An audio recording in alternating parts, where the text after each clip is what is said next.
When I look at the way our world is now, I envy the good old days we had when things were normal. We didn't have to fight heavy traffic. I lived in San Francisco at the time when it was such a nice town and there wasn't the crime there. I could get off to work at 9 o'clock at night and go down to Market Street on the streetcar and transfer, get on and go, and nobody would ever bother you. And it's not that way now.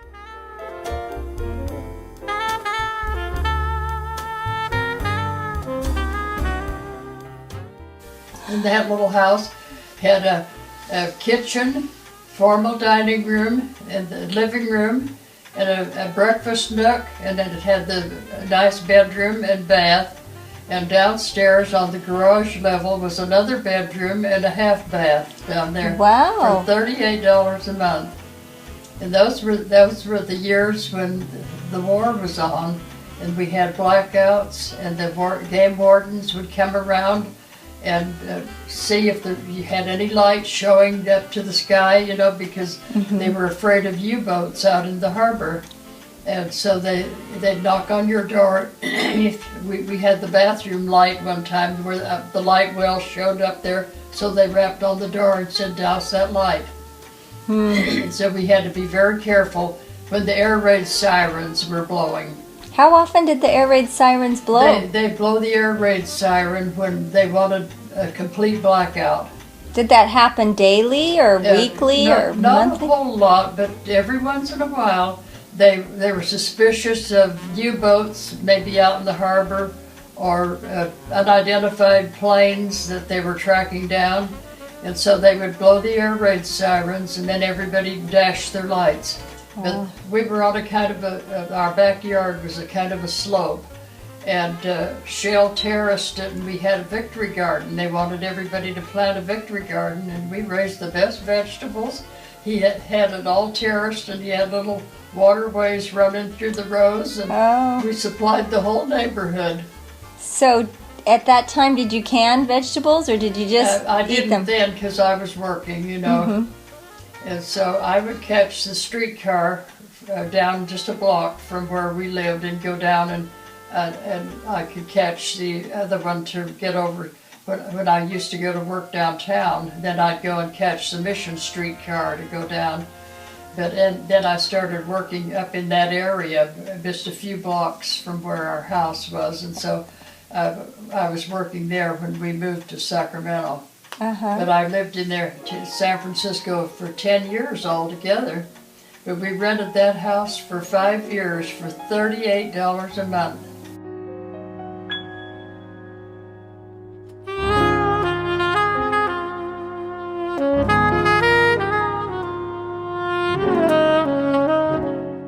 I was living there when my mother came down and stayed, and Aunt Lillian and Mel were a few blocks away. And she had her eye operated on by a Dr. Green. And it was after that she could see, but her eye teared all the time. They weren't as successful in those days. And so after she and then it kind of brought on a little slight stroke, the stress of it all. And so Aunt Lillian and I got a compartment on the train, and we took her home on the train when we got to Ogden. Then Kenneth came down from Rexburg and drove her home in the car. And she lived a couple of years after that, and then she had another hard stroke. And the first time I saw Shell was he had a boat, and he told I was going with his friend Jimmy. That Mel, Uncle Mel knew both of them through working at the railroad. Mel worked for the Santa Fe Railway, and Shell was delivering things in and out of there for a drayage company. So that's how they met. So anyway, Jimmy wanted to go on a boat ride with Shell, and so he said, "Well, how about bringing your girlfriend?"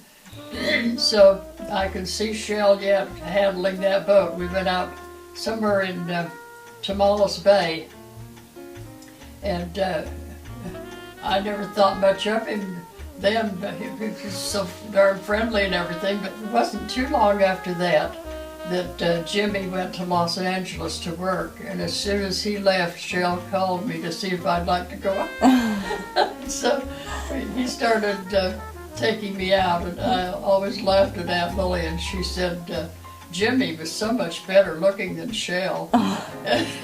I said, yeah, but I said, Shell has got a jingle in his pocket, and he takes me to nice places.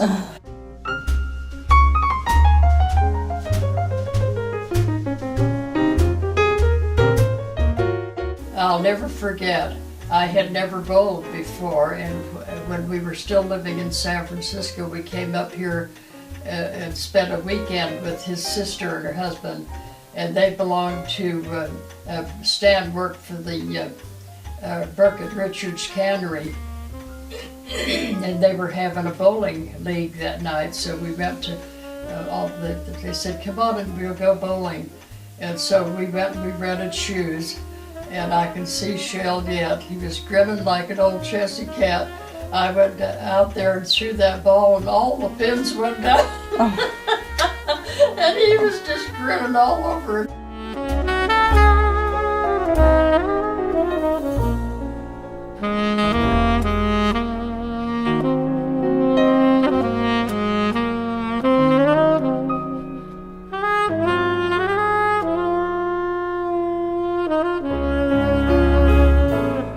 But I loved it. I loved to go camping. I loved to pitch horseshoes, and I loved to hike. And I'd go out in the boat and put on a big hat and troll with Sheldon up on the lakes. We saw a lot of beautiful lake country.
what I've always, in my prayers, I thank God that I have been strong and able to do what I've done in my life. We worked hard like boys when we were kids because we had one brother and we had to milk cows and do all of the things that boys do. It made me tough.